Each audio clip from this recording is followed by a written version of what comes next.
Assalamualaikum dulur, bagaimana kabarnya hari ini? Semoga di hari Minggu yang cerah ceria, semi panas ya dulur. Itu kita semua selalu dalam lindungan Tuhan Yang Maha Kuasa, selalu sehat. Buat dulur-dulur yang saat ini sedang terbaring sakit dan dalam masa penyembuhan, semoga segera diangkat penyakitnya. Kali ini Mas Bro masih di seputaran informasi BPJS Kesehatan. Banyak sekali yang belum paham ketika dianggapnya PBI itu masa berlakunya ada atau tidak. Jadi PBI atau penerima bantuan iuran ya, kalau singkatannya kan seperti itu. Itu adalah hadiah dari pemerintah. Jadi namanya fasilitas atau hadiah itu bisa dapat atau bisa tidak. Bagaimana jelasnya? Ikuti terus channel ini ya dulur. Bagi yang belum subscribe, segera tekan tombol merahnya, subscribe, share, dan like ke rekan-rekan semua. Ke dulur-dulur semua yang belum subscribe. Seperti yang sudah saya jelaskan di video-video sebelumnya, bahwa salah satu jenis atau segmen kepesertaan dari BPJS adalah BPJS PBI atau penerima bantuan iuran, di mana untuk yang kategori atau segmen ini secara iurannya adalah dibayarkan oleh negara atau pemerintah. Dalam hal ini bisa melalui pemerintah daerah sehingga mendapatkan PBI APBD, ataupun bisa melalui pemerintah pusat yaitu PBI APBN. Lalu bagaimana statusnya ketika kita mendapatkan kepesertaan PBI? Nah, ini yang harus seringkali dibahas ya dulur.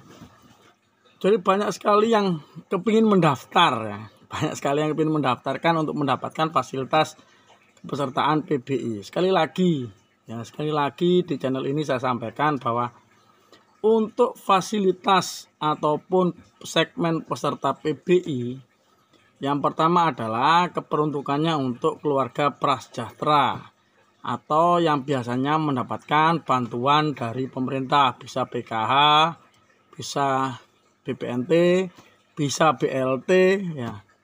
Kemudian datanya sudah tercantum dalam DTKS Kementerian Sosial. Nah, itu dulu yang pertama. Yang kedua adalah bahwa jalur untuk mendapatkan PBI, jika memang kita adalah keluarga prasejahtera, maka biasanya dari desa akan mengusulkan agar kita mendapatkan kepesertaan di segmen PBI, sehingga ketika butuh perawatan kesehatan kita bisa tidak usah membayar iuran tiap bulan. Karena sifatnya seperti itu, maka PBI juga memiliki kuota, memiliki kapasitas, di mana kapasitas ini juga tidak selalu harus diberikan pada orang yang sama.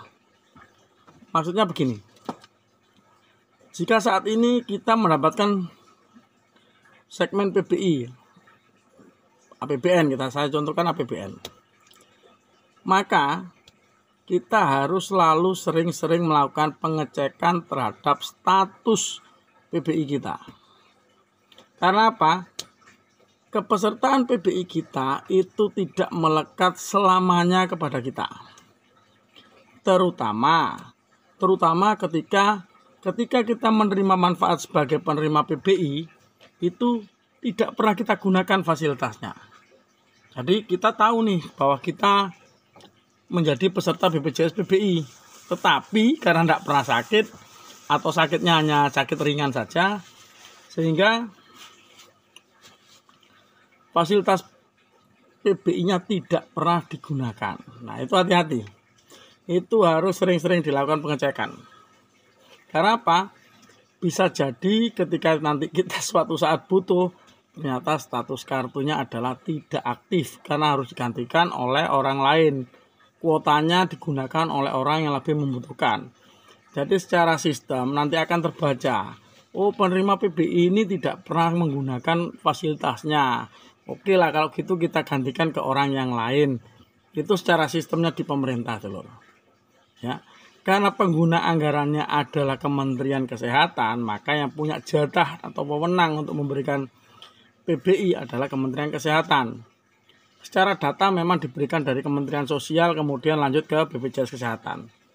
Akan tetapi sekali lagi pengambil kebijakan, pemilik kewenangan adalah di Kementerian Kesehatan. Maka dari itu buat teman-teman yang saat ini, waduh Pak saya pengen ikut PBI, ya harus diukur dulu. Kita benar-benar masuk ke dalam yang segmen tadi atau tidak, keluarga prasejahtera, sebagai penerima manfaat lainnya seperti PKH, BPNT dan lain sebagainya, atau tidak. Atau ketika kita memang membutuhkan layanan kesehatan yang berat ya, berat dalam arti kata nanti ketika dibiayai sendiri pasti gede, itu kita bisa meminta bantuan ya, meminta bantuan melalui desa kemudian dan sebagainya akan diteruskan ke PBI. Tapi sekali